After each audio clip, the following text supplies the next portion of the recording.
Fresh out the oven, it's Cinema Bums. I'm Emmett. And I'm a wheezing bag of tips.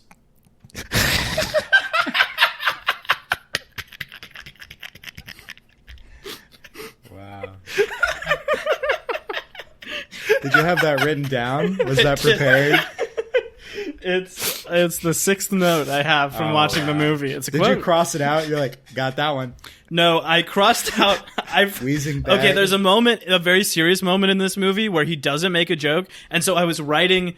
He doesn't make a joke when it's serious, like the writers know what to do, and then he Right. did, and so I crossed it out. And wrote, never mind. Gotcha. Okay, well, I don't know. We'll have to say all that again because we're probably gonna have to hit this one again. Fresh out the oven, it's Cinema Bums, and I am Emmett. And I'm face. Cinema.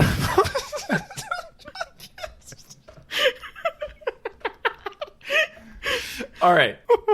Evan has stopped the podcast. What's happening? You're not allowed to laugh? Are you not allowed to laugh on this show? All right. Well, I'm trying to get through the opener without. Okay. Fresh out the oven, it's Cinema Bums. I'm a spackled motherfucker. I was trying to think of what that one was. Fresh out the oven, it's Cinema Bums. I'm Emmett. And I'm Wade Wilson. I'm trapped in a podcast. Cinema Get Bums. me out of this audio device. Cinema Bums is a podcast where we watch through every single movie in a popular film franchise, one each week, to try and track how the storytelling changes over time. Today, we are continuing our miniseries X23 about Fox's X-Men films. We will fully spoil today's film, but we will try not to spoil any future entries in the series. Hey, Chandler. Hi. How are you doing? I'm a topographical map of Ohio. That's what we're doing, right? Oh, yeah. We just do quotes on I this? guess so, yeah. Okay. Wade, how are you? I'm doing good. Thank you for asking. Good. Well, today we're honored to have a special guest. He is a writer, actor, and trumpet player, but is perhaps best known to our audience for being the location scout for Disney's live-action Mulan. Wow. It is Chandler Pennington. Woo! Several of those things were true. Actually, just one. Trumpet Thank you player. for being here, Chandler. Hey, Yeah. it's genuinely my pleasure. What is your previous experience, Chandler? Is that Are like you- my X-Men experience? yeah, your X-Men. Are you experienced? Well, I didn't read the comic books or anything. I think I came to the movies late. Okay. I don't think I saw any of the X number in theaters. Come to think of it, Deadpool might be the only X-Men movie I've seen in theaters. Whoa. Wow. I don't know. I think I saw First Class in theaters. Okay. But I think that was the only other one. But I've seen them. Okay. Except for some of the more recent X-Men's. Right on. We're in the same boat on that. We haven't Yeah. seen like the most two recent ones. Yeah. Now, what are your general feelings on the series as a whole, as it right As now? far as films or just like the franchise, the IP? franchise, the concept, the films. It's always been very, I don't know if this is the right word, very foreign to me. There's just so many different things that I've never felt like I could even begin. Even when I did do a little bit of comic books, and I never did much, X-Men felt like just so far away. Yeah. Like I read like one comic book and I just didn't understand a word of it because everything is a proper noun and every other word is man, but that's all I get. Yeah. Today we are talking about the movie Deadpool from 2016. This is the first R-rated movie in the X-Men franchise ever. It's the first R-rated film ever. They, in fact, invented the R rating for this film.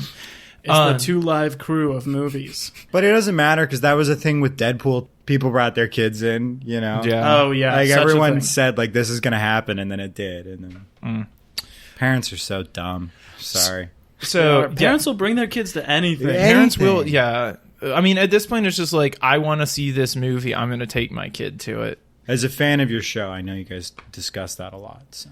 Thank you. Always happy to meet a fan. Yeah, it's always- My yeah, mom of never course. took me to see anything like this. I wouldn't have wanted her to, but she did take my brother to see this. I think he would have been 14 in the theaters.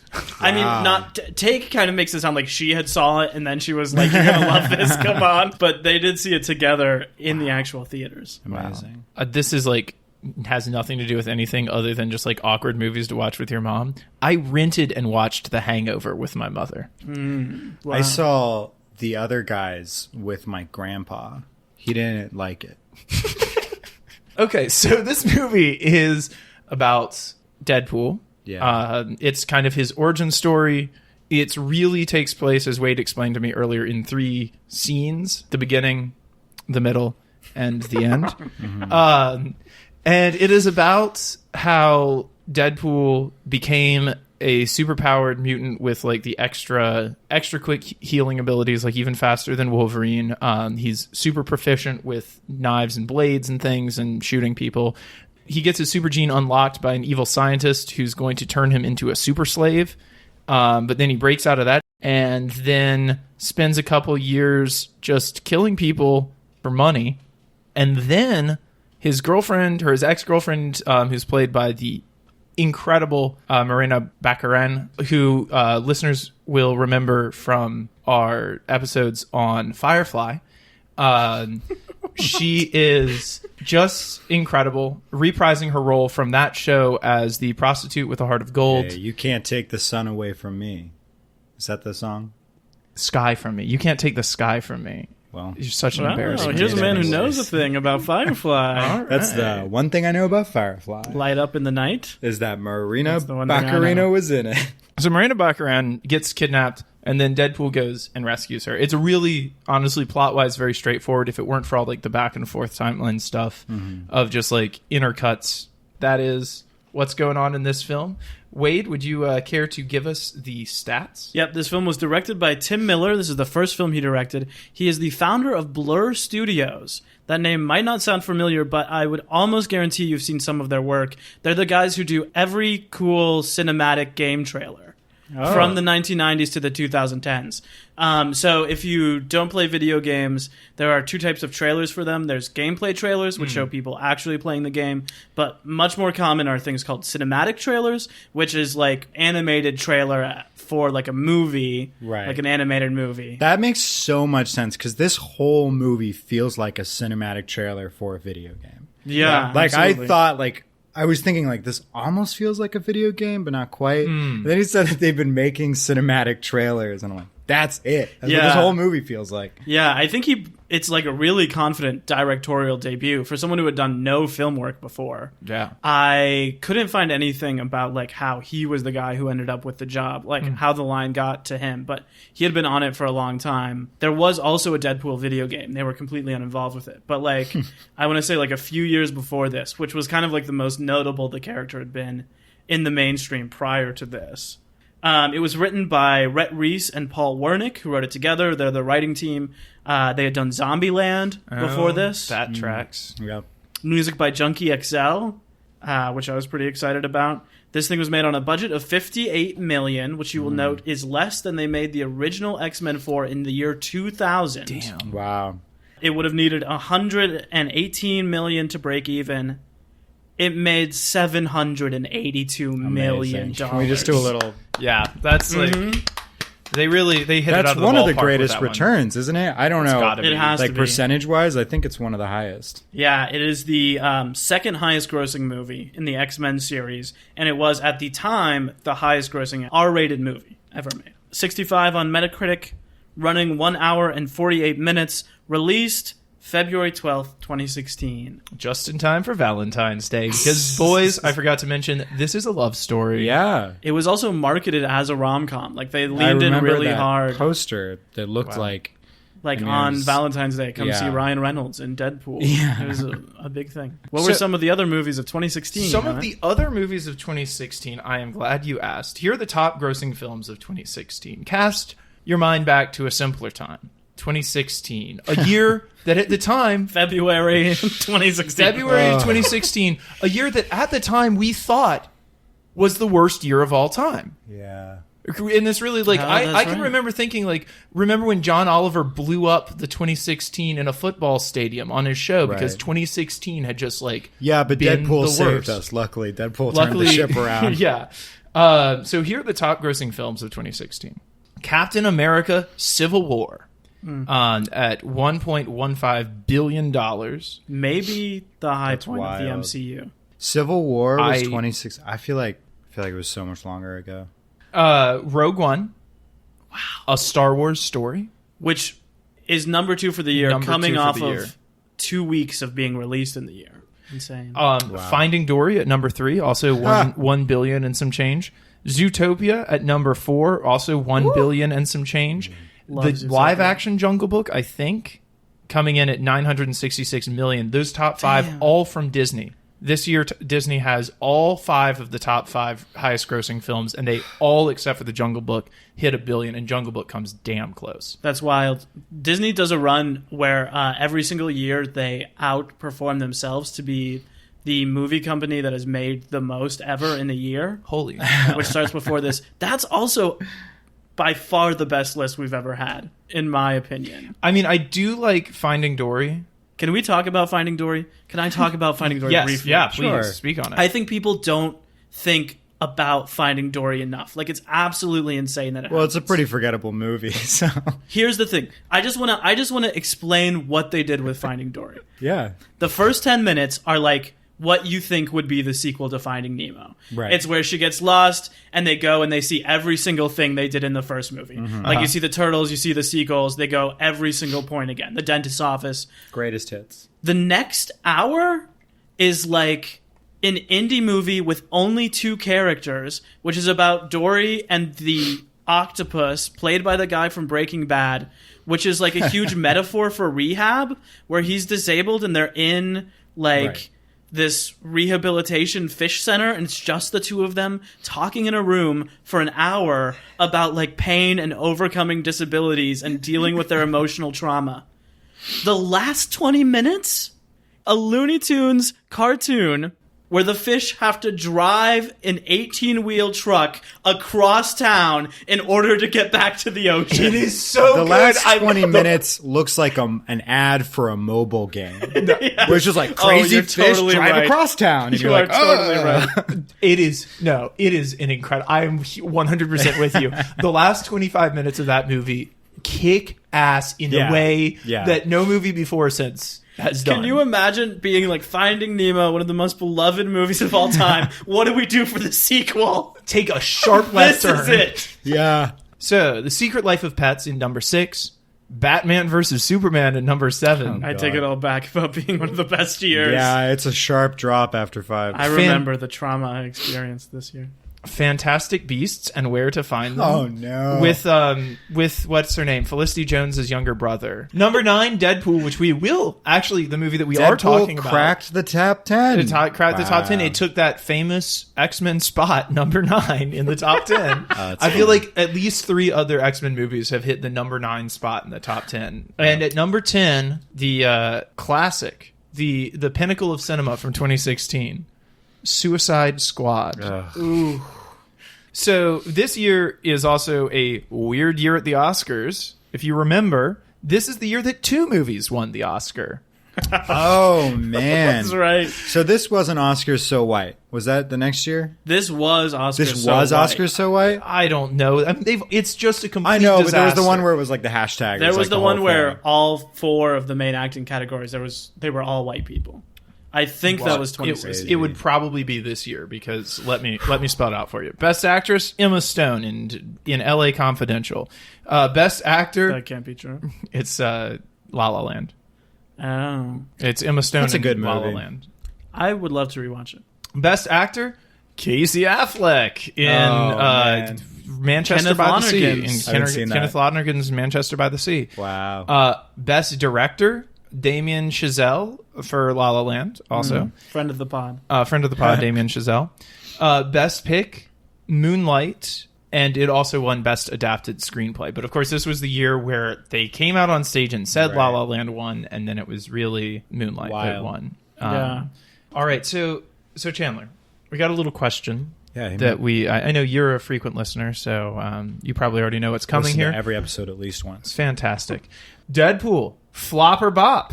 Oh, I was really worried about this one. It's definitely a bop for me. Okay. Yeah. I was afraid it was going to be a hard choice, but it's a bop. Right on. Yeah. Wade? Absolute flop.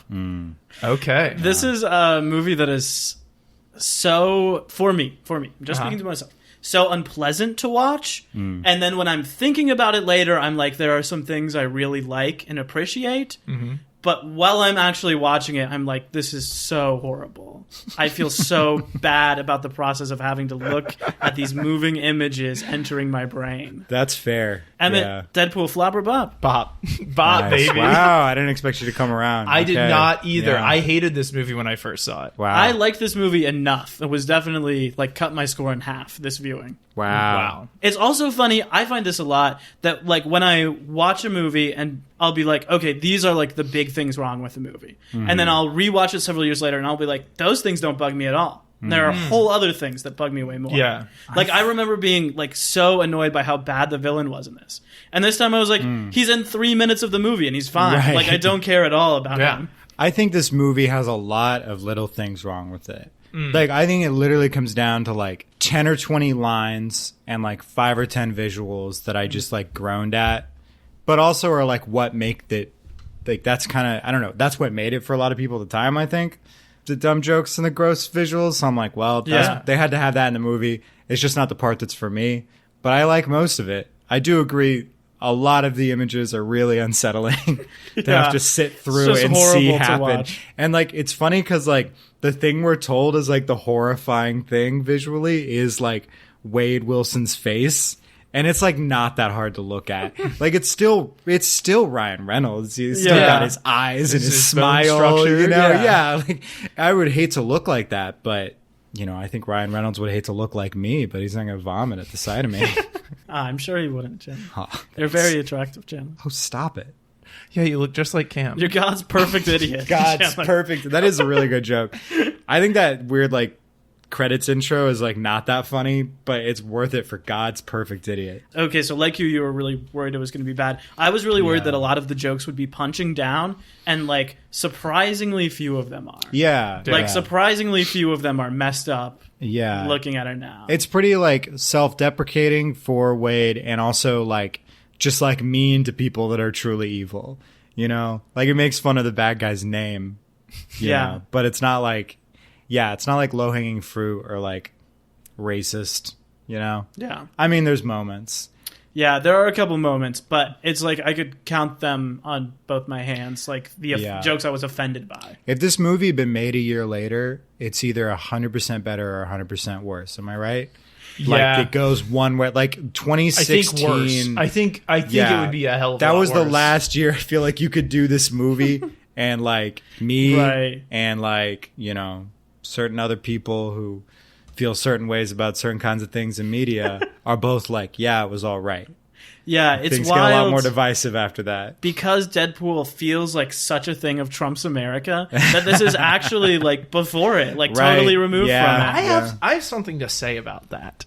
Russians? There's Russians all over this movie. There's a guy who looks like Jim Comey. Okay. He's in there in the beginning. I think this movie is prophetic. I think it called it. It's kind of a parody of like action movies in general, and like action movies since the Cold War have had Russian all bad had- guys. Oh, that's an interesting You know? thought. Yeah. Because it doesn't really lean into it either. It's No, almost it just like doesn't. matter of fact. Yeah, it's like, oh, here's... Yeah, there's some Russians Russian guy. around. It's an action movie. Yeah. You know, like, It but I feels don't know. like Maybe there's something there. maybe something other than Deadpool has to be funny for it to like go full on into like the exacting parody genre. Like yeah. in all the scenes we get without him, just even if they were just pushing it farther where you can tell that they're Yeah. like playing into it. I do think like you said earlier, like this is a comedy. Like that's what's surprising about it, you know? I actually think this movie is an action movie. And then it's Yeah. just like got Deadpool in it making Yeah. jokes. But like most of the time no one else in the movie is trying to be funny for the audience's sake except TJ Miller. Yeah. Who is the best part He of does this try. movie. We'll talk about TJ Miller a lot more on Deadpool 2, about like the fact that he's very bad as a human Right, being. right. Uh, You just because got it's- out of Bryan Singer and now you got to talk about We've had TJ ones in the Miller. middle too. Oh, no. So yeah, obviously nothing about the guy personally, but he's great in this movie. Oh, yeah. He's my favorite part. Or at least, I'm not sure if he's my favorite part. He is by far the funniest. Like the only thing that's like consistently funny. Wait, I like to think that you are the TJ Miller to my Deadpool. I saw myself a little bit in Yeah. that role. I read a funny quote that said TJ Miller thought he was going to get the part because the description for the character in the script said he looks like his superpower is he gets mustard stains all over him. Damn.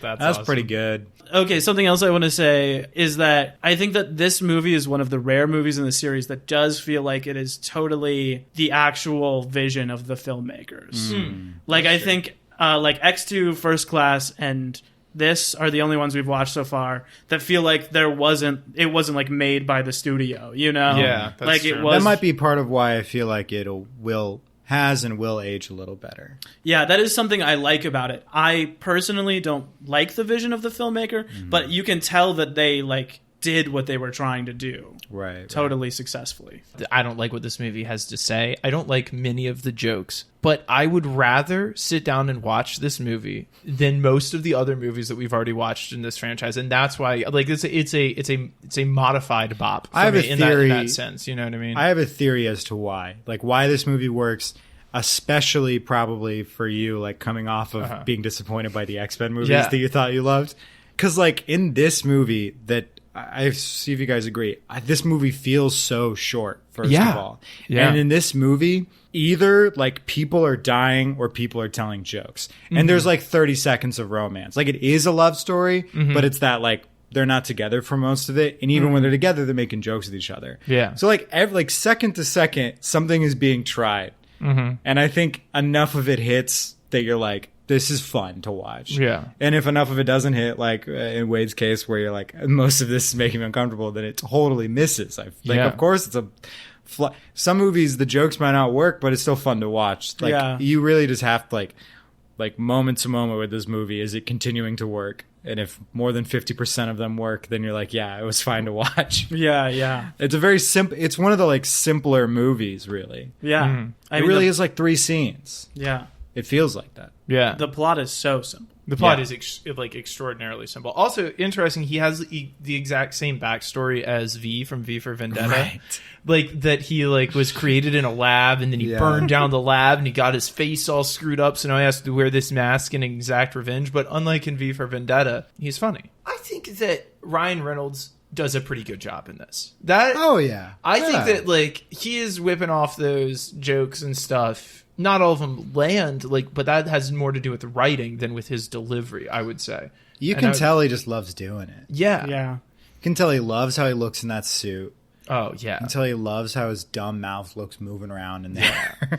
Which I know is like kind of animated sometimes. Like, I don't know. The eyes are animated. The eyes are animated. Is it his mouth in that suit? Because it looks like he's always talking with his mouth already open and then just like gaping further like a Dark Souls boss. Like, I don't know how he articulates those lines in that mask. Did y'all know that Ryan Reynolds has wanted to play this character ever since in issue 2 of Deadpool and Cable? They said that Deadpool's face underneath the mask looked like Ryan Reynolds' Shar-Pei dog. And that is like that's what his face looks like. And there's 2 different jokes in the movie about that's like oh yeah, the one about his acting ability got me. That one was very good. The Shar-Pei one makes no sense to me, but I understand that it's it's a reference. That's actually something interesting about this character, I think, though, is like Deadpool's a pretty new comic book character. Isn't he like from 90s? 1991 is the first. That's wild. First issue. I feel like he's from the New Mutants. I feel like all the ones that are like, and I like I said, I'm not a comic expert, but like the ones that are big and have like had standalone movies and are big names, they're like from the 40s or 70s at least. This guy is like 91 and he feels like 90s humor. It's that Crash Bandicoot, like in your face, like, whoa, whatever, I don't care, man. Yeah, and like Sonic skates the away. Hedgehog. Yeah. Like, I feel like especially what little I've seen of like comics Deadpool is totally just for like edgy neighborhood kids who are like playing with like Beyblades, you know. That's charming. And I think it translated well into this movie, because they didn't really stick to that. He also stands the test of time, which most of those 90 characters don't. Right. Like, even the other comics characters like Lobo or Gambit that were huge in the 90s and also have that 90s attitude. Right. Or like Beavis and Butthead or whatever. Like, nobody talks Jackass. Nobody talks about those anymore. I think it's partially because Deadpool is allowed to make fun of himself, which allows him to change. Yeah.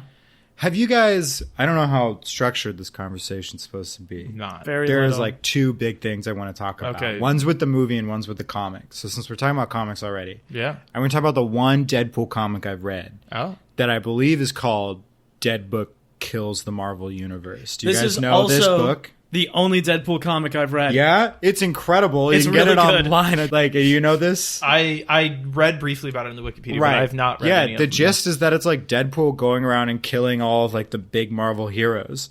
Two big notes for me is how he quote unquote kills Professor X is he just like lets Professor X read his mind. Professor X learns he's in a comic book. It breaks his brain and he goes into a coma. You see Professor X like slumped in the wheelchair like drooling and he's like, I'm not real. And then Deadpool's like, yep. Anyways, and just like moves on. Oh, that's I don't even know awesome. if it's explained why he's killing all the Marvel heroes, but it ends with him killing the writers of the comic book. And it's so stupid. But it's like, yeah, like of course this was going to be a movie someday and it was going to be, I think anytime something gets like as crazy popular as like MCU, like Star Wars guys who were popular, so you needed Spaceballs, you know? Right. Like right. you need not just like a genre pastiche, but like we're making fun of this specific franchise Yeah. with this movie. And the fact that Marvel, well, not you know, it's a separate company, but still kind of like eventually all the money ended up in the same place, right? So the fact that they're like making fun of it from like the next door studio and then they like bought that studio and they're going to keep doing it is wild, and I hate Disney. But Yeah, the last shot of this movie is the smoking remains of the MCU. Literally. The last shot of the movie is like the only wide shot you see in the entire movie. And it's the MCU helicarrier, which the final Right. battle takes place on, like turned on its side and broken into and smoking as Deadpool sits on it making out with his girlfriend. God. Which is like the ultimate thing. really good. It's a really good shot too. Yeah. About the comics thing, I think it's interesting because, okay, maybe for me, the big appeal of Deadpool in the comics is his interactions with the other characters. Yeah, Like Deadpool yeah. and Spider-Man. Like, it's funny when he has these, like, very serious, well-known characters, and he's just, like, a lackadaisical character shooting it off of them, you know? Yeah, yeah. And so... Which I think works pretty well with like Colossus and Yeah. was it Negasonic? Is it Negasonic Teenage Warhead. What is Negasonic with an N? Yeah. What does that mean? Nega is a scientific term from the English language Oh. denoting the negative counterpart of a unit or measurement, such as negawatts. Because in video games, they'll always be like Nega Scott. It's a name for like the dark alternate version of your Right. character. So in, she's like, like fighting games? Dark Sonic Nuke Girl. I mean, she's But cool. she has she's so fires also. She's so cool. She's pretty badass. good. Yeah, she's cool. And like I feel like their interactions, like even though those aren't like established like serious characters that like where his irreverence really pays off, I think they frame Colossus as like the Professor X of this movie. Yeah. And you mentioned when we were watching it, like this movie deals with the X-Men with more reverence than any of the X-Men movies. Because like that's what makes the Deadpool jokes work, is if like everyone else takes X-Men so seriously. They have to. But like it has to be more, it has to be like holy, like more than in an X-Men movie. If other people look up to the X-Men and they're moral paragons and heroes to be admired, like you see a shot of like the X-Men jets rising and flying off, and there's this swooping hero theme playing, and Colossus gets all these speeches about heroes and the X-Men and what they mean. And so like all of that makes me feel like the X-Men are so much cooler than any of the X-Men movies make them seem like. And I actually think that's a big part of Deadpool's character in this. So, Chandler, Go on, host. who is the protagonist and what does that person want? Other than Negasonic Teenage Warrior, it's definitely Deadpool. I think it's like in nature with how simple this movie is. He just wants to be with his girlfriend, mostly. Like, that's the biggest thing. And then, like, the more, like, abstract, subtle thing is he really does want to be a good person, but he doesn't want to be thought of as a good person. It's just like really, like it's really set up more in the beginning than like as the movie goes on. sure. I actually think some of the most interesting stuff Ryan Reynolds does in this movie is when he's not. Like we see that thing where he beats up this pizza guy, which is like just like this. It's lower than street level vigilante justice. Yeah. And I feel like if you dug into that character, you would learn that he has this like ideology that like we don't need superheroes' help or something like that. Like we can all take care of each other. And I think he really doesn't want to be a super anything, much less a superhero.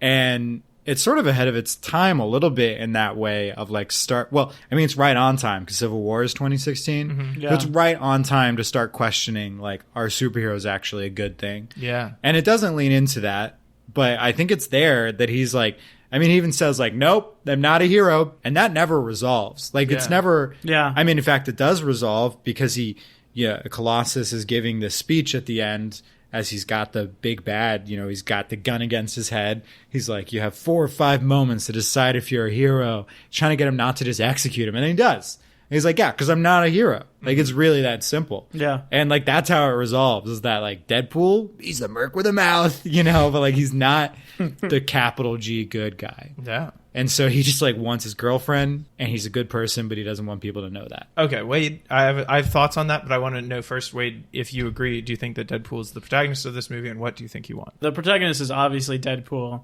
because it's called Deadpool. I really like Chandler's theory and agree with it. I think probably what he wants in this movie is tied into... I think what he wants is to be with Vanessa pretty much the whole time. We only see like 10 minutes of him before. Honestly, it's just the pizza scene. We see like 5 minutes of him before he meets her. Yeah, and I think like all he wants is not even like just to marry her, but just like to be with her, to be happy with her, to forever. be just like be in a room with her. And that's an interesting thing because like their relationship we almost entirely just see in their bedroom, and not even just in a hot way. I mean, there's some sex, but it like immediately becomes one of those relationships which I feel like have been very common for a lot of people this year, where like you just go straight to like just hanging out at each other's bedrooms every day, just lounging around. It's immediately so casual. And I feel like you don't really see it, but I think it blows Wade's mind that he's like in something so perfect. Yeah, I think so too. I really like their chemistry in this. Mm-hmm. Neither of them are like characters I love, but I think they are fitted so perfect for each other. I think the movie portrays that so well, and I think like the actors have such good chemistry for each other. Yeah. That in what is like a comparatively small part of the movie, like I don't know, what did you guys say? Like maybe 20 minutes of this hour 50 movie is the stuff where they're together and happy. But I feel like it like roots roots the heart of the movie so well. Yeah. I mean, at the end of this movie like actually got me a little bit because of how well, I would say, how well like the chemistry works between the two of them, and especially because of how well Miss Baccarin is doing. She's incredible. I have much love for her from the Firefly, being in love with her for the entire Firefly series. But like she's incredible in this, and I agree their chemistry is really good. I would agree also that he's the protagonist. Deadpool's the protagonist. He wants to be with her. I think it's really interesting that you say he wants to be with her and he wants to be good without being thought of as good. That's a really interesting like part of a character spine. Yeah. I would say that part of the reason maybe why like I think this is a good movie, or like I think this is a watchable movie, at least like something that I can like sit down and enjoy watching, is that there's a clear protagonist and a clear like a clear desire that he's like pursuing throughout the whole film. He says I want like so many times. And it's all about like I want to like kick this guy's ass so that I can be back with my girlfriend. Like incredible. Like and never like it's very like Mario and the Princess. Like it is like so like one line. Yeah. But listeners of the show will know we are never able to figure out what the hell Wolverine is after in movies. In the previous X-Men movies, we never know what any of them, and it's hard to tell like who even is a protagonist. In this movie, it's very clear. Does he undergo a change per se? Oh yeah, like what? I don't know. He does. Like, does he? Okay. I actually think Well, sorry. Okay, what change do you think? Well, he the undergoes? change is that he realizes he can be with his girlfriend how he is. Okay. Like he spends an entire year. So we know from the time that they spend a year together, and then he spends an entire year killing people trying to fix his Right. face so he can go back to her. And the change at the end is like letting her see him as he is and being okay being that version of himself. The thing is that I think is interesting is like you're totally right, but like it's like because he didn't change that she can still accept him and it's still going to work. Because I was Right. thinking earlier, I was like, actually, it's kind of weird how like inhuman Ryan Reynolds plays him before like the transformation. He still basically feels like the same character. Yeah. Just a little more unhinged without her and with like being a killer now. But he was always a killer. He's always just like a little like offbeat. But I think that's why like it works. Like he becomes this guy who's doubled his kill count. He's just murdering people in the street. And then he gets the girl and they're like, oh, cool. We're back. Everything like I haven't really changed that much. Yeah. And I actually think like that he like changes and then changes back basically. The net change for him is like just a face. Yeah. Which is kind of cool to do, especially for again how like simple this movie is. To just have it be as simple as like that conflict of like the Thing from Fantastic Four, which is Right. usually barely a side plot, but Yeah. now it's kind of the whole thing. Yeah. But it still works because it's just all like toned down to that. Yeah, I totally agree. On like what this movie is doing and like what this movie wants. And this is like kind of to bring it back around to our discussion of like this movie couldn't have been made any other year but 2016. I do think it is like either the beginning or like maybe the epitome in like mass media pop culture of a version of nihilism. Yeah. Like the internet version of nihilism. Yeah. Like nihilism for people who don't actually know what nihilism is or Nihilism means. for people who learned about it in like middle school Yeah, and thought and it are sounded like- cool and it yeah, was and, like- countercultural to them. Yeah, exactly. And like nothing matters. Like screw everything. Like nothing matters. Yeah. Death is funny. A lot of the deaths in this movie, which a good time to bring in the kill count. It's 43 in this film. That's less So- than I would have guessed. It is less than I That's would have about guessed. how many They were on a Wade budget. Wilson goes into Right. the movie with, right? Didn't he have like exactly. 41? Oh, yeah. 41. So we see the other. He says he's up to like 90 by the end of the Yeah, movie. I think yeah. we see the other 40 something Yeah. in the movie. That's funny. But a lot of them, unlike in other movies of the series, where all of the deaths, I'm not saying they're handled in the best way ever. A lot of them are just handled like classic action movie deaths of like random soldier number 3, gets fragged by a grenade or whatever. Yeah. But like a lot of them are played for laughs in this movie, and that is like the thing that was like very uncomfortable for me watching it the first time around, especially like given the context of, I mean, I feel like we've kind of forgotten this during the pandemic, but mass school shootings in this country, which like I think sometime during the pandemic was the first month in like 20 years without a mass school shooting. And I just think like in like that broader cultural context of this country being a gun crazed dystopia where children aren't safe in schools and we prioritize people's ability to go in and buy a gun at Walmart over the safety of children. A movie like this that treats death in such like a flippant, like gun violence in such like a flippant sort of way. Like I'm not here to get into like, oh, kids are gonna like watch this movie and then go shoot up a school. Like I'm not like trying to like be that I think person. it's the reverse. Like that's the world they're growing up in. Yeah, so they and can find it funnier than so we you do. see it and you're like, oh yeah, but I mean, that's really messed up. And I think that this sort of thing and like this tearing down of like everything, I'm not saying the X-Men movies have like set a great example of like what superheroes should be, but in this movie they treat them as if they did. Right. And then he tears it down. Yeah. I think that there's something to that is like, if you understand it as satire, if you understand it as like being a joke about how excessive these movies are and like whatever, Right. then that's one thing. But if you go in and you watch this and this is like your first superhero movie, or like, you know what I mean? Like it's like one of the first big superhero movies that you really love, and you just take this as the baseline instead of what it's making fun of. Right. I mean, this is a big thing. Like if you watch Shrek before you know all the fairy tales, you know what I mean? It's like that same sort of, it's that same sort of thing. Is like you're always looking at things through a lens of irony and a lens of like, well none of this luckily really Shrek matters. wasn't rated R. Luckily, Shrek wasn't rated R. Yeah, but I mean, do you kind of see the Yeah, strand that yeah. I'm pulling on there? I don't think this is in any way a kids movie. Lots of kids saw it, yeah, but like I don't think they should have. sure. No, I think they push so hard to like make it like we've got an R rating. Like they do all the R rating tropes. Right. Like they go to a strip club, they Yeah. have the sex montage, God, yeah. there are constant beheadings. I wrote that it was weird at the start of this that now in this world everyone says every other word. Yeah, And like before in every other movie, like you hear it like once or twice, but now it's like Right. every single person says it.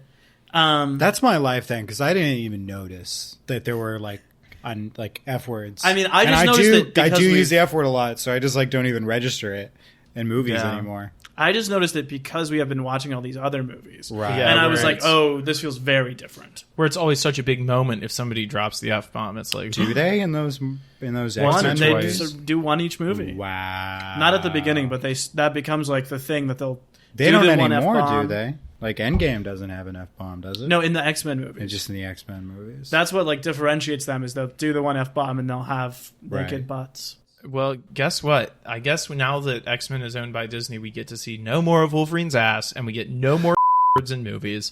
So the series is really just gonna tank. And God willing, we'll get no more bad movies. Disney Yeah, I don't know. Doesn't make bad Yeah, movies. Disney has never made a bad film. So I was thinking about this a lot watching this movie because I think listeners will know that I'm probably less prudent about violence than Emmett is.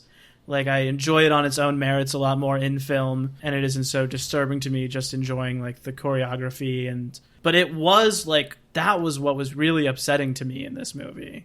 Just like that you're constantly having to watch like guttings and beheadings and impalements and stuff. It's so not superhero, and all of the blood and gore is so low impact. Yeah. Like you see, like when Negasonic does the big booms, you're like, yeah, that feels like superhero. Yeah. I don't have to Right. look at details. Things are blowing up. I know people died. Doesn't bother me. Yeah. But then Deadpool just like matter of factly just like cuts a guy's throat open and walks away. It's just like, oh, this is a totally different movie. Yeah. And it's not like dark in a Logan way. It's like supposed to be a joke, and it's not funny. Yeah. Usually. There's some good gags.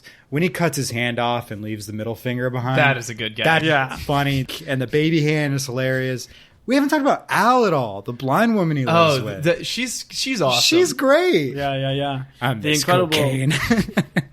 Leslie Uggams from Roots and Thoroughly Modern Millie. Oh, wow. Like a huge wow. Broadway star back in her Oh, day. Cool. That's cool. She's great in this. She is really good. Yeah. She's got the last little gun and it's tucked in her sock. I love that. That's a good bit too. I love it whenever anybody's like got that one last weapon tucked away somewhere. Right, That's always a right. good bit. And of course, the taxi driver, Karen Didn't Sony want to write down his playing name. Dopinder. Delpinder. Yeah. Who's got his cousin in the Yeah. trunk who presumably dies in the car crash. So Yeah. he's scot Maybe free with He must have a much bigger part in the second movie because I thought he was a bigger part in this one. But it's just those two quick scenes that feel like improv sketches. I remembered about this movie that he was like my favorite part. I loved him so much. Yeah. And then I was like, oh, he's in 2 minutes of it. Yeah, it's pretty wild. And he has no problem with Deadpool not paying. That's what I love. that It's like, part. Chris Is Pine like, that's the I least assume from you. believable part of it to me. Well, what's he gonna do? He's wearing all of this outfit, has swords, Yeah. so Yeah. many guns. We But take he's a- so innocent and sweet. to switch gears just a little bit. Wade, do you have any behind the scenes? Yeah, I'd love to talk about it. Drama. for So, us? as you said, Ryan Reynolds fell in love with this character in the early thousands when he was referenced in one of the comics. Yes. He was trying to make a movie back in 2004 with David S. Goyer, the writer of The Dark Knight. We talked a little bit about this on The Wolverine because it led to him getting into that. But he was trying to make that movie at Fox, and then it fell apart because they were doing Blade Trinity, which he was in, and David S. Goyer was directing. So after his appearance in X-Men Origins Wolverine as Deadpool. as Deadpool, maybe we should talk about that for a second. Is there anything you have to say about the difference between the characters? Right. It's a pretty similar performance. It is a pretty similar performance, except in the latter half of that Wolverine movie, of course, he doesn't have a mouth. Yeah. I think he's so much like wittier and in like an inhuman way in Deadpool. Does that make sense? Yeah. Like, people don't talk like that. It's such a character. No, Yeah. that's how he talks. He's in No, like he is like Is it the he's same in, like, like 5 character minutes. voice? Exactly. Wow, And that's it's the pretty same weird. references and like the constant stream. He's Weird. in like really truly like 5 minutes of that movie. Yeah, and it's he's been so long human. since I've seen it. He doesn't have the red suit, but he does have the X and he has the katanas and Yeah. everything, the healing. Weird. But yeah, he's like the wisecracking is exactly the Yeah. same. Which is part of like why I think Ryan Reynolds is really good in this. He's been thinking about it for a Yeah. long time. Right. So they began making this after Origins Wolverine. Okay. Started working on a Deadpool movie because this is also set up in the post credits of that movie. If you remember, Oh yeah. they cut Deadpool's head off, but the post credits is his body starts to come back together. Yeah. So They're like, this is exactly where we're going to take this character. a couple months after that, they hire Reese and Wernick, the writers, in 2010. 2011, they hire Tim Miller. And then the movie falls apart after Green Lantern, which is kind of made fun of in this movie. But they were just like, right. Green Lantern was such a disaster, which is a DC movie that has Ryan Reynolds as the lead in it. Oh. Was also, as we, I think, often forget, DC's attempt to make a shared Marvel universe out of the Nolanverse. Like, was their attempt to like connect other superheroes to the Batman Dark Knight I don't universe. think they did it. It was just like the plan that they were going to. Yeah, like they were right? like, we've got this Batman, we've got this Green Lantern, we're going to do Superman, they're all going to connect. Yeah. And then Green Lantern was such a flop that they gave it up. They were like, no, a no-go. And then they made a test reel to try and impress Fox, which was animated by Blur Studios, and Ryan Reynolds voiced it. And Fox was like, no. And they canceled it. In 2014, a supportive executive within the ranks at Fox leaked the test footage online. And fans went crazy and loved it and were like so supportive. And they were like, this is what we want. I think I remember that, like on Reddit, and people in the comments like, make it. And people like, no, that's never going to happen. That's so dumb. Do you think that'll happen? I watched it It before basically this. was the bridge scene, if I remember, right? Yeah. But it was animated? Yeah, that's absolutely correct. Yeah. It's just like 2 minutes, but it starts with him with the Walkman up on the bridge, and then he jumps down and makes a bunch of quips as he kills the people. He makes the red pants, brown pants joke.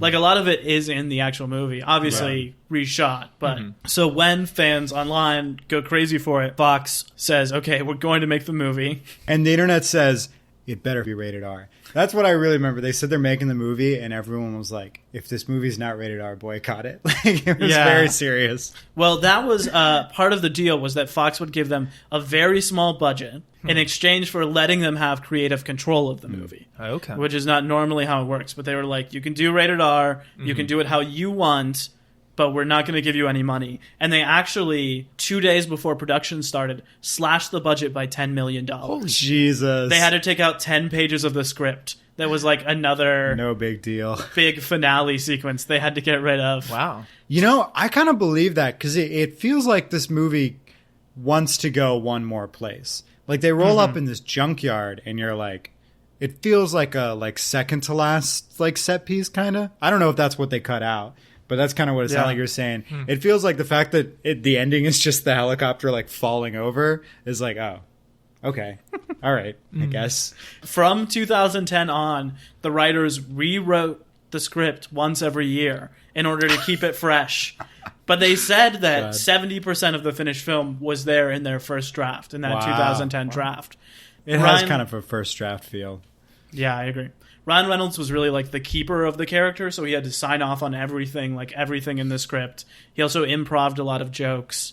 The structure of the movie is from the writers resolutely not wanting to do an origin story, and Ryan Reynolds resolutely wanting to do an origin story. And both of them like locked in conflict about that. And so that's why it starts when he's already a character in modern day, and then you get the flashbacks of all his origin story intercut throughout it. I think that's a good way to handle it. I think it makes this movie feel really fresh. It felt to me also like the structure of Birds of Prey, which is like a pretty simple story, but made exciting because it's doing all these crazy alternating time frames, jumping back and forth. Fox also wouldn't pay the writers to be on set every day. Not every movie does this, but a lot of movies will have the writers actually on set every single day to like brush up the jokes or like rewrite anything they feel they need. And so Ryan Reynolds paid them out of his own pocket to be there every single day of the movie. Wow, that's to cool. rewrite things. What a guy. You can tell Ryan Reynolds really wanted this movie to work. Yeah, absolutely. And you could tell back then, and like with the marketing and everything. And now, like, I mean, he already had a big career, but like that's who he is now. Yeah. In a big way. And I think he's completely happy about that. Like, you can just tell when he does do things for this, like marketing or like silly dumb stuff, like they did the like recut of Deadpool 2. Mm-hmm. I didn't even watch that, but like you tell he just loves the character and just like loves that it worked. I feel like he's like, take that, Hollywood. Like after 12 years, my movie worked, you know? Good for him. Yeah, that's most of what I have. This had a crazy marketing campaign, as Chandler mentioned. Mm-hmm. It was just all over the place. They broke the fourth wall in every ad. They were advertising on Tinder and on Pornhub. They hired Betty White for like a lot of advertisements for her talking about how much she loved Deadpool. They did the billing it as a rom-com. It was like a classic marketing campaign that, as you said, has now gone on to just be like the Ryan Reynolds thing. Right. Yeah. Like now when he's in Detective Pikachu or when he's selling vodka, he's playing like the irreverence. For April Fool's this year, he made like the streaming service that was just one of his old rom-coms. Yeah. Like him being Deadpool is like... He's just like this like meta actor now. If I can say a couple of negative things about the movie, because I feel like I've been pretty up on it. Yeah, please. And I don't want everyone to think I'm a sycophant for Ryan Reynolds. Sure. Well, one dumb thing... It's like, I think strippers should probably bring the bouncer if they're going to step out into the dark alleyway to talk to something about an old boyfriend. Yeah. Like, if that is all the info you have, you bring the bouncer, or just, like, don't go. Like, say, like, well, tell him to come inside. I'm not stepping into the alleyway in the rain in my, like, stripper waitress outfit, looking at a dark shadow and saying, I knew it'd be you.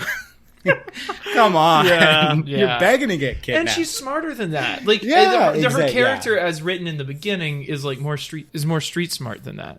Yeah, they really should have had to like outsmart, like beat her more effectively than that. Yeah. She does become like such a dumb damsel in distress, which is what we know she's not. Right. Also, like she would go looking for him, right? Like we know that character. Yeah. They make her to be like female Deadpool. Like she would not have sat around being sad for an entire year. They kind of make it seem like she cared a lot less than he did. Because she's like, oh, it's my old boyfriend. But like she thinks he's dead.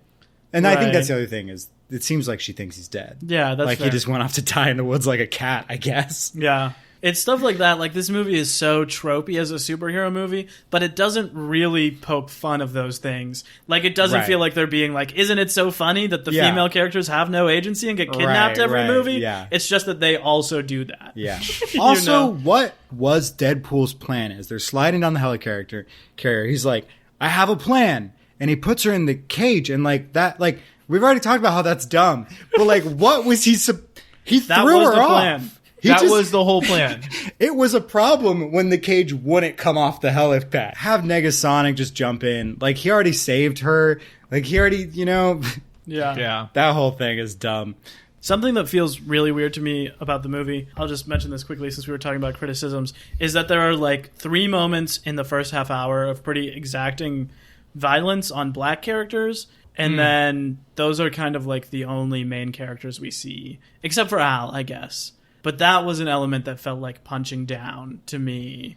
Like the guys who get beat up at the bar as the henchmen are like the only black characters we see. You know, I actually like did notice that, which I wouldn't have expected to, but like they just stayed on his face for so long. So he just getting punched like over and over. It's very weird in that bar scene. I think it would have been weird even if you weren't black, just to like watch just the face get hit, not even like the wind up and the punch.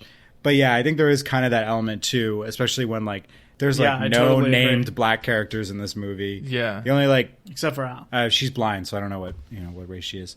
But and like also like the other like main character of color is like the like taxi driving like caricature, for sure. You know, should we talk briefly about the continuity of this and the other X-Men movies? Yeah, I was trying to figure out when this takes place because it's never explicitly said. There were a couple clues, one of which was Flo Rida playing in the club for me. Okay. And the use of cell phones. Okay. And also the fact that teenagers were on Twitter and not just bitter old men.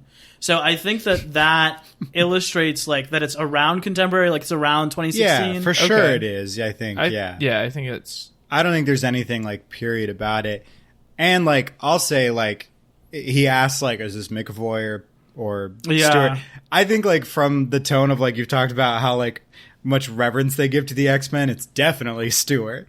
Like Colossus is talking like Patrick Stewart does as Professor X. Yeah. You know? Like these speeches and like the importance of everything. It's like, yeah, this is definitely Stewart's. Yeah, Stewart's. And I think it's definitely just like a modern movie too. I don't. Yeah, so we have to remember that in the new timeline, the only things that we know so far now that are canon that this would have to line up with are the opening of Origins in 1845, First Class in 1962, Okay. Days of Future Past in 73, and then the end timeline in 2023, which I guess would be like about 4 to 5 years after this. We know we will end up at that version of the X-Men mansion. But Okay. there's that whole gaping place between the 70s and that is 50 years to fill in with whatever. Okay. Oh, something else about the X Mansion. Uh-huh. It was clearly just the internal was filmed in like a producer's house. Yeah, Like it that was just kitchen. a kitchen with a TV on the counter, just like taking up as much space as it could. It was great. We got the external shots of what's probably a castle in Scotland, and then my kitchen. Yeah, the like watching The Mandalorian has conditioned me to think a lot about the budget of things. Right. And so this was like very similar in that it always has the tight angles, like it never pulls back. Right, It's always like one right. corner of a room you're looking at. And then there are like 40 bad guys, but you only see 4 of them at a time.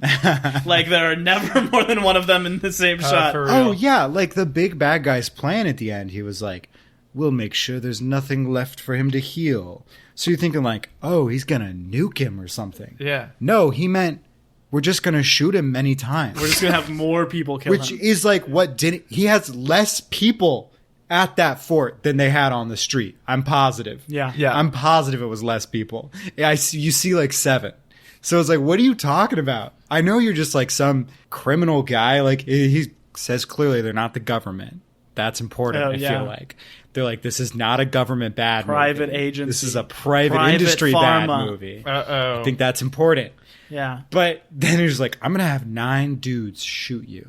I'm not even going to use any of my super slaves that I bragged about earlier. Yeah. Except for she doesn't even have a Carano. name. She just punch hard. Gina Carano.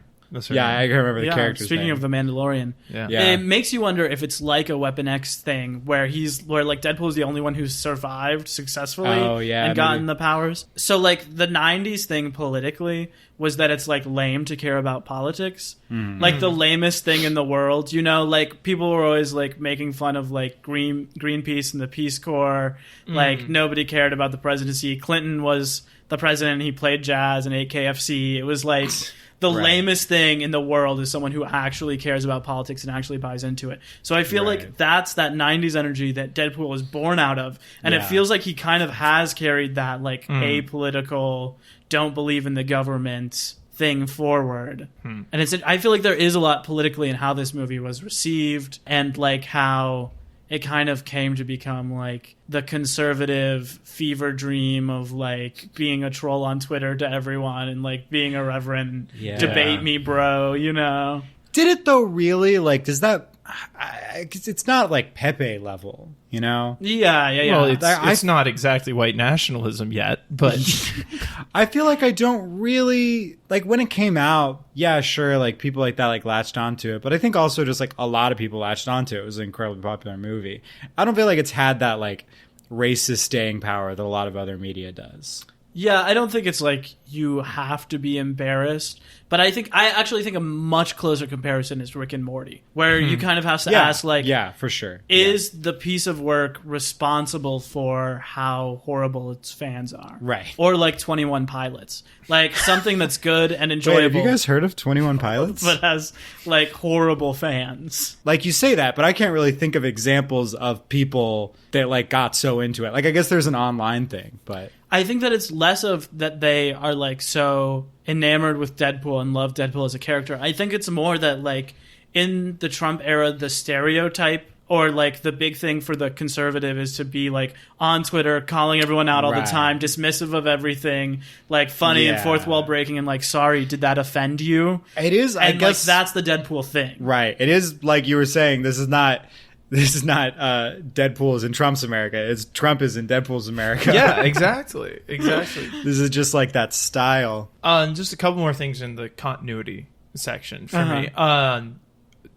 Colossus shouldn't be that old from how we've seen him, because presumably Colossus would be the same person, because Colossus we see in Days of Future Past a much younger Colossus a few years in the future from this. So that's a little weird. Yeah, it is weird. I think the way to write it off is just that it's a different character. Like, characters all the time in comics have the same name. That's true. And are the same Colossus. Yeah. I think that's the easiest way. You could say, I mean, we don't hear him speak in 2023 in Days of Future Past, so, like, it could be the same guy, but... So I think we've now gotten to the part of the episode that is titled, in my notes, Wade's Quiz. Oh, wow. Yes, I thought Let me close my notes for this. I don't want to cheat. I would bring a little game. Wow. A little quiz.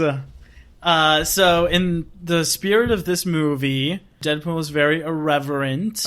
And in the movie specifically, the funniest thing is bad movies from the 2000s and 2010s. So we're going to play a little game I like to call Deadpool or Hot Tub Time Machine. Okay. In this game, I will read a quote that it will either be word for word from a comic iteration of Deadpool. It won't be from the movie we just watched, from him in the comics, or it will be from what sounds like, from these quotes, the awful 2010 film Hot Tub Time Machine. Wow. That's an amazing game. I'm really excited for this. I'm so stoked for this. Are you guys ready? Yes. The winner will get... an ice cream cone? Get an ice cream cone. Hell yes. We're going to start off with some easier ones. All right. All right, quote number 1. All right. I gotta take my clothes off and get in a hot tub with these guys. Okay. It's like, you said you're starting easy, but... Who gets it first? Yeah, how does this work? Chandler can go first because he's our guest. Okay. I mean, I feel like Hot Tub Time Machine. Okay. Emmett? I'm going to say Deadpool. Okay. All right, it's from Hot Tub Time Machine. Wow. That's one win that was really for Chandler. Smart of me. Number 2. You should know I'm undefeated against opponents with nose rings. Deadpool. Yeah, it feels like Deadpool to me. That is correct. It is Deadpool. Another point for both. All right, number 3. If that guy doesn't lose his arm soon, I'm going to take it from him myself. I don't know if they cuss in Hot Tub Time Machine. Is that cheating to ask? Like, is there cusses as the F word in that movie? Well, both. It could be from either of them. Could be from either of them. I don't think it's smooth enough for Deadpool. I think it's Hot Tub Time Machine. Emmett? Deadpool. It is Hot Tub Time Machine. Another point for Chandler. There wasn't enough of a joke for Deadpool. Okay. Okay. Not that all Deadpool jokes are good, but they sound like jokes. Next quote. Here's a question. Was it morally wrong for me to exploit my knowledge of the future for personal gain? Perhaps. Here's another question. Do I give That's Deadpool. I don't know. That one's hard, though, because they both do have time travel. Mm-hmm. They do. But it does feel like that irreverent work with the mouth. Also Deadpool. Both wrong. Oh! It's Hot Tub Time Machine. Damn. Okay, 6 more. So it's anyone's game still. Okay. Okay. I'll never look at a nun. What's the score? Checking in. Scorekeeper, what's the score? We have 6 more to go. The score is right now Chandler 3, Emmett 1. But as I said, thank you. This is anyone's game. Sure. Still take it back. A lot of ground to cover. Okay, well, hostility from my opponent, but I'll never look at a nun with anything but fear in my heart from now on. Deadpool. Nun joke, gotta be Deadpool. Come on. Hot Tub Time Machine. It's Deadpool. Yeah. You said none and I knew. Okay. If I wanted to kill myself, I'd kill myself. I'd be awesome at it. I'd take a shotgun right to my Well, I feel like that can't be Deadpool. Yeah. Unless it's a different character or he's joking around. Or I'm still going to say HTTM. Yeah, HTTM. A point for both. Hot Tub Time Machine. Nice. Again, I think you're right. It's like it's not as smooth when it's it's just aggressive. Yeah, it's just like we're cussing now. I am confused by you morally, psychologically, and hormonally. Quote number 7. Do you want to guess first? I'm feeling TM. I'm feeling Time Deadpool. Machine. Deadpool. It's Deadpool. Ooh. Okay. A win for Emmett. It's Catching close. up to It's me. getting close. We've got 3 more, and it's 3-5. Do you have any idea how many STDs I could have? That feels like a hot tub specific joke. So I'm going to say Hot Tub Time Machine. Hot Tub Time Machine. Both wrong. It's from Deadpool. Damn. All right, number 9. How could he get an STD? I feel like his body is just like locked in disease-wise. Number 9. What happened to me is I got stabbed in the face with a fork. I saw it coming. I avoided it. I didn't avoid it. Actually, it happened to me in a different way. That's bad writing is what it is. Would you read that again, please? Yeah. What happened to me is I got stabbed in the face with a fork. I saw it coming. I avoided it. I didn't avoid it. It actually happened to me in a different way. I want to say Deadpool, but I don't feel like Deadpool would talk that much about getting stabbed in the face with a fork. Doesn't seem like it'd be significant to him. And if he'd been stabbed in the face with a fork, a character later wouldn't be like, hey, what happened to you? I'll say Hot Tub Time Machine. Deadpool. It's Hot Tub Time Machine. Oh, that clinches it, man. Pulling All away. right. Well, you could still save face here with number 10. This line is performed to the tune of the classic song Bad Boys. Oh. Time cops, what you gonna do? What you gonna do when they come for you? Hot Tub Time Machine. Yeah, I think so. It's Deadpool. Whoa! Ding, ding, ding. Damn. And we have a winner. It is Chandler. Nice. With 6 points to Emmett's 3. Wow. Damn. Chandler is the master of Hot Tub Time Machine versus Deadpool. Haven't seen the movie. Have only read one of the comics. I'm in, baby. Wow. Well, to run through one of our other segments very quickly. yeah. This film did not pass the Bechdel test. It actually did not have any scene where a woman spoke to another woman. Whoa. Not just about the subject, but no scene featured more than one speaking female character. That's crazy. I mean, like, it is one of those where, like, you basically have the main guy on screen the entire movie, but not quite. You could have had Vanessa talk to her female stripper boss for 2 seconds. Yeah, you know? for real. That just had to be another guy. That's interesting. For real. It's also that Cara Dune goes and fights Colossus and like Right, isn't even around yeah. Vanessa at the Also, end when they do that. has a wardrobe malfunction while fighting Colossus. That was pretty funny, though. Yeah, I thought that was when What Colossus a goes, beautiful women. you're beautiful. As a frequent listener, you may be familiar also with this next question here, Chandler. We're going to look up the MVP OTDP, the most valuable player other than Deadpool. Other than Deadpool. Interesting. Yeah. Wow. Do I go first? Yeah, you go Yeah, first. you You're get to our pick guest. first. I mean, it's actually really tough because I feel like all of the side characters do a lot of work in this movie. I think the side characters are what made this movie age well for me, because the Deadpool humor is sort of can get tired, but like the side characters are just like funny sitcom characters. I think Al is probably my favorite, even though I think she does the least amount of work for the plot. Al's my MTV hot Your life. MTV video Yeah, here. yeah. My CMV Music Video Awards. All right. Wade, who is your MVP OTDP? No love lost on the guy personally, but it's TJ Miller. He was kind of like, I love Karen Sonia's Dopinder too, but he was like the only one who was really consistently nailing the jokes. Yeah. Like almost everything he said I thought was so funny.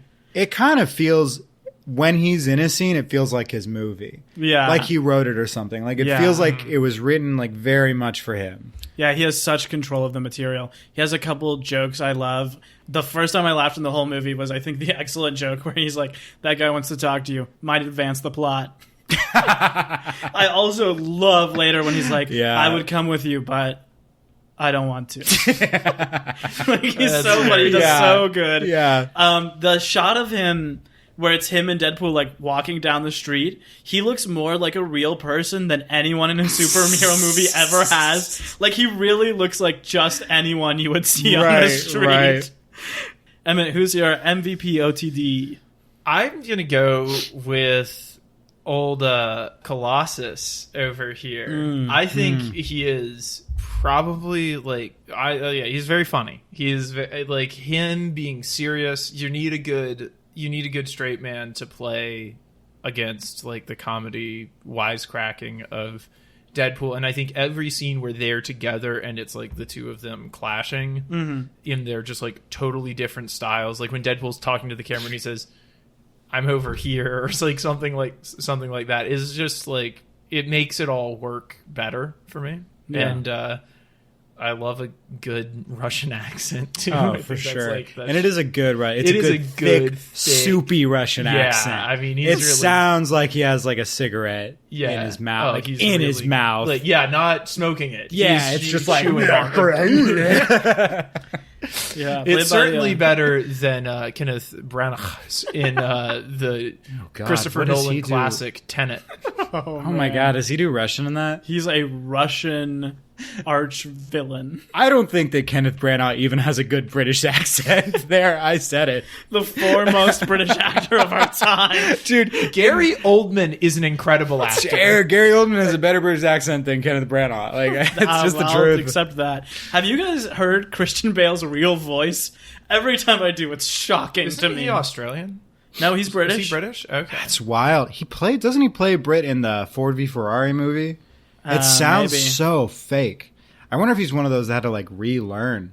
Who's the bit that playing American since forever? Since Newsies, where he's like 7. Yeah. So yeah, there was someone who like famously had to like relearn their like native accent. I can't remember who it was. Maybe it was Kenneth Branagh. I mean, that would explain it. He is the American Psycho. Chan, at the beginning you said you had 2 points you wanted to make, one about the comics and one about the movie. I just want to make sure you made the second one about the movie.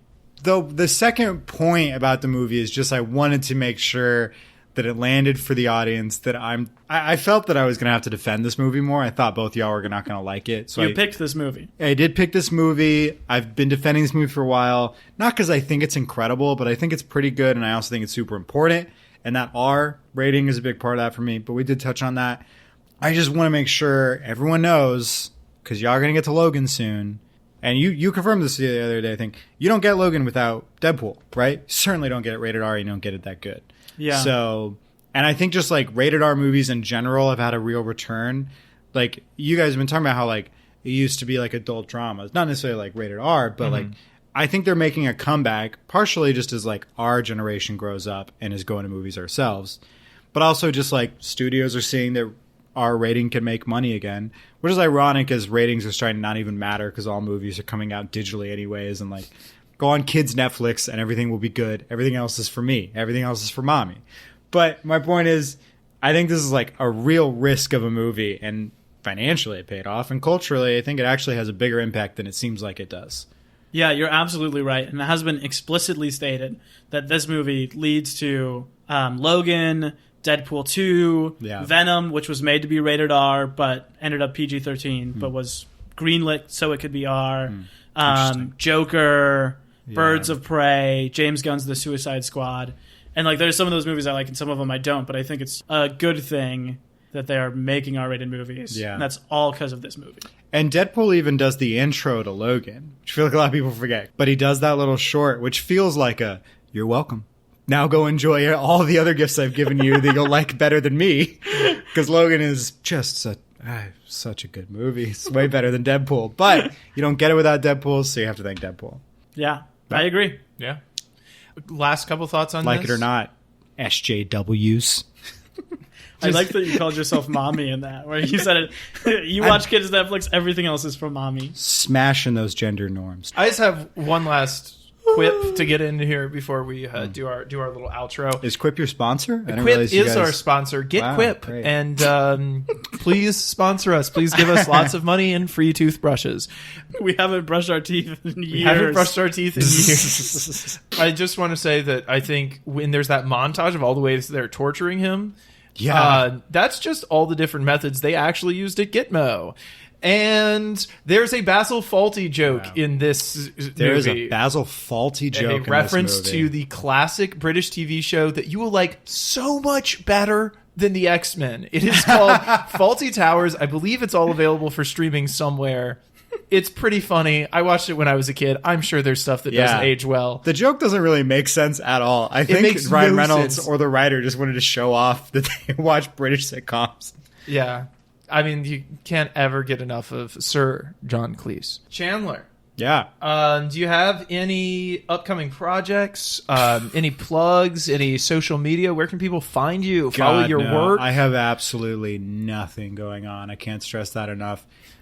My users are all like, if you search Chandler Pennington, I'm there. My parlor is, I believe, Deadpool 69420. You can check me out there. By now, you should be able to see me in the non-essentials, as well as friend of the podcast, Jay. Yes, from our X-Men. From the last time we talked about Deadpool. Yeah, X-Men Origins. so I don't know. I don't actually know where it will be able to be found. I'm not even going to say anything about it. Watch it if you want. Cool. Any other comments, questions, concerns that this film left you with? I just want to say that at one point in this movie, my favorite line, Deadpool says, "Give him the business." Well, thank you so much, Chandler. It's been Thanks a for pleasure being having you. We really appreciate you having this nuanced and Sure. Be like Deadpool. Wear a mask. I was thinking that if this was in 2020, like, his big problem would be solved because no one would see most of his face. Right, yeah. You just see those eyes and that flat top. It's not that big of a deal. He could also he could just wear wear a like friggin' wig. gauze, you know? Like if you're walking around head to toe in gauze, no one's going to say, "Sir, I need to see your face for the camera." Yeah. But then again, own who you are. Our guest who's coming on for Deadpool 2 to talk about the sequel, Laura. Is that next week or? No, that's a few down the road. She sent me her notes from watching this movie. Okay. Why did I forget Deadpool's name is Wade? Bartender friend guy is good. I hope he is in the next movie, which I have seen but have forgotten. I want to be a mega sonic teenage warhead. She is my fashion inspiration. Ugh, why? Close my eyes count. 9. Cara Dune, heart. Without the attempts at comedy, this would genuinely be a horrifying movie. It might still be. It is. I want to throw up, smiley face. His friend is good funny. All the other funny in this movie is bad funny. Okay, Mrs. Magoo, also heart icon. Mrs. Magoo? That's what he calls What he Al. calls Al. Oh, okay. I like the animated unicorns. This last long battle is pretty sick. We need to buy Hugh Jackman masks for the pod. I recognize that this could be considered a good movie to some, but not to me. Well put. That Well last put. point is about where I fall on it, too. I would say I recognize this movie can be a bad movie to some, but not Yeah. to me. Yeah. Like I totally get it. I enjoyed it more than I thought I would on the rewatch. I would call this a Schrodinger's movie. It is both bad and good. We didn't bring up the one thing we have not brought up is the girl making a Star Wars joke. Speak on it. Who? When is that? Early on in the movie. Yeah, I wrote down that was the Yes. dumbest joke. Yeah. May I? Yes, please. So she says, I don't remember what the reference is, but she makes a She joke. makes a Yoda joke. Yeah, like right around on my back, and then he's like, "Oh, Star Wars joke," which, like, first of all, is like feels just like, "Oh my god, a girl making a Star Wars joke." Like, Yeah. maybe that's not what it is, but that's what it feels like. And then Yeah. she's like, "Empire," which is like doesn't make any sense. Yeah, as a it's a response. dumb- That's it's a- Star Wars. Yeah, it is. And that feels like being like, "Oh, the girl one upped the guy on the Star Wars." Yeah, but she knew which Star Wars. But it's like, just do it. Like, just have her make a Star better Wars joke. That have was her make fine. a better Empire joke. Yeah, than that, then. or even the joke itself was whatever. It's like the commentary on it, on commentary is like, oh, you're and then digging he's a like, hole. oh, you're so perfect. It's it's like created you in a computer. Oh, yeah. It's such a trope of guys like falling in love with girls because they're also into Star Wars, and we genuinely know people like that. It's not these two. Maybe you guys went through a phase like that, but I can think of a couple other people. When Monica wears the Princess Leia bikini in Friends, right? Like, that was such a thing. I don't know how Star Wars has become like the reputation of it. Maybe less so now, but especially after the prequels, was that it's like a thing for geeks and for dorks. Right. And it's like, it is the most popular franchise ever made. Yeah. It is the most beloved part of the monoculture, the most popular Except American for film. kind of the one that they're joking, this movie, not this movie, but like Marvel is kind of past it. So it's actually a little bit punching down, but just a little bit. He also makes the joke at the top of like, every woman in the audience just turned to their boyfriend and said, I thought you said this was going to be a funny movie. Or something like that. Like, as though no woman would watch this movie of their own volition. Which, maybe he's right. That said, it does sound like Laura turned to you and said, I thought this was going to be a funny movie. I just also want to say, this is a story that I just remembered. The first time I saw this movie, I movie hopped to watch this movie. I would never pay money to watch this movie. I had watched Hail Caesar, an incredible, an underrepresented classic by the Coen brothers, in which Josh Brolin gives a pretty incredible performance. And we see the kid who will eventually play Han Solo also give like a scene or two that are just brilliant. Playing Indiana Jones, yeah. Communist Channing Tatum is always... Oh, so... and he's like Come a around tap anytime, dancing, Comrade dancing Yeah. communist Channing Tatum. It's brilliant. But I'd watched that, and then I was like, well, I don't want to go home, and Deadpool is in this same side of this theater, so I just scuttled on over to Deadpool and watched it and was like, well, glad I didn't pay money. Less communist, more red. I saw this in theaters on opening night, actually. I was in Chicago at this time, and I lived next to a movie theater, so I'd see movies all the time. And I was like, I'm not going to see Deadpool. I don't care. And then I was like, well, I have nothing else to do. So I saw it at the 10 o'clock showing, which was good because it was not the people who cared enough to be at the 7 o'clock showing. But the people who were like on the up and up enough to get a lot of the jokes in the movie. So it was like a really fun energy in that screening, I remember. And that actually is possibly why I was a little bit higher on it then. I think I watched this movie for the first time with my family, which is whack. I can't imagine them liking this movie, but I think they did. I might have liked it better watching it with not family. That might have actually been why it held up better than I remembered, because I didn't feel awkward about all the jokes. Give them the business.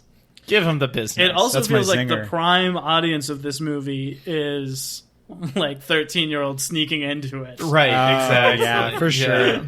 I'm surprised they didn't do like and if you snuck in, blah, blah, blah, kind of a side joke. Maybe there's legal problems there. Yeah, maybe so. It's inciting. They did. 13-year-olds. Oh, I actually haven't said my favorite thing about the movie. Okay. My absolute favorite thing about this movie is that the stakes of it are just whether or not Deadpool will stop calling the villain a nickname. That's it. That is it on the line. I you're love that right. so That is- much. And I'm not one of these people preaching from the rooftops about the world dying. I think those are actionable stakes, but I love it. It's not quite Ant-Man and the Wasp level of like not even having a bad guy, but it is like such low stakes. Yeah. And it works so well. And I love that that's the only thing the bad guy cares about.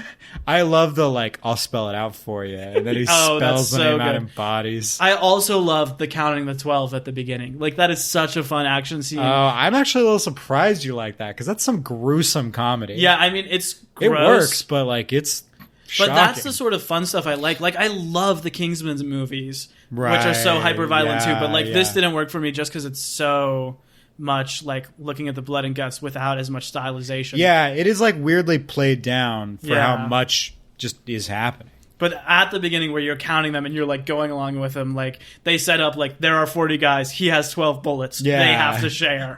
Like, that is so cool. I love that bit. Yeah. Wouldn't you say that it is extremely high stakes? It's just a really stupid thing, and that's why it works. I would say I don't know. I feel like the I joke think is the that conflict is very low stakes. They take it. They're They're willing to do intense. But are they? Like, all he's trying to do is kill one person.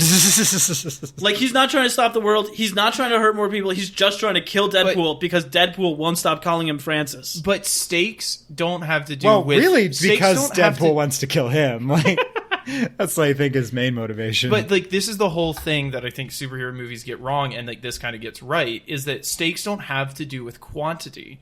They have to do with how intensely you feel the thing. And for him, being called Francis is super high stakes. It matters so much to him. That's different than... Yeah, it's high stakes, but there's, like, an irony to it. Yeah. Well, sure. It is, like, pretty well done, I think. Yeah. But, like, what will happen is either he will stop calling him Francis or he will continue calling him Francis. Like, the villain is willing to bring in 40 people and spend the entire budget of the film on one last battle to kill him, so he will stop calling him Francis. Yeah. But the outcome is one of those two things. Fair. And that's my absolute favorite thing about this movie. My absolute least favorite thing is the jokes. All of that being said, I would like to see you... spackled Muppet farts on the flip side. So next up, we will be doing the epic third installment in the Decade's quadrilogy, X-Men Apocalypse, starring the impeccable, My favorite working actor, Oscar Isaac. Mm-hmm. And that's all you need to know about that movie. Anything else would be a spoiler.